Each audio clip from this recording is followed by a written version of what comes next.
Seria Tipuri de conexiuni suflete și lecțiile lor. Episodul 6. Relații pasagere. De ce contează chiar și cele ce nu rămân? Nu toate sufletele sunt făcute să rămână, dar unele rămân cu noi pentru totdeauna. Există oameni care apar și dispar, care ne schimbă viața în doar câteva săptămâni, zile sau chiar ore.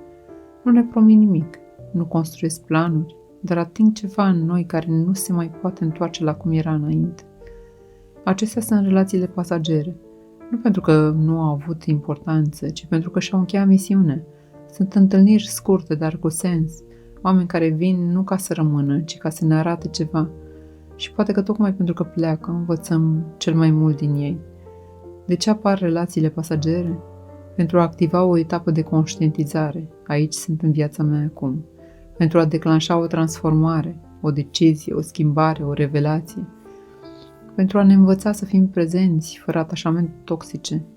Pentru a închide o lecție, un ciclu, o rană veche. Pentru a ne aminti că nu controlăm iubirea, ci o trăim, atât cât e reală. Ce învățăm din aceste conexiuni scurte? Că iubirea nu se măsoară în durată, ci în profunzime. Că uneori avem nevoie de o întâlnire scurtă pentru a ne reaminti cine suntem. Că fiecare om pe care îl iubim ne lasă un dar, chiar dacă durerea plecării îl acoperă temporar. Că putem iubi fără să posedăm, fără să cerem garanții, fără să rămânem agățați în trecut. Durerea pierderii nu anulează valoarea trăirii. Uneori, când cineva pleacă, simțim că nimic din ce a fost nu mai contează, dar adevărul este că fiecare clipă trăită conștient rămâne în noi. Fiecare zâmbet, fiecare atingere, fiecare conversație sinceră lasă urme. Și acele urme devin parte din cine suntem. Poate vrei să te întrebi, ce m-a învățat această relație despre mine, chiar dacă a fost scurtă? Ce parte din mine a fost activată, eliberată sau înțeleasă din această conexiune? Pot onora ce a fost fără să dramatizez ce n-a putut fi? Ce înseamnă pentru mine o relație semnificativă, timp sau impact? Pot lăsa pe cineva să plece păstrându-i sensul în inima mea?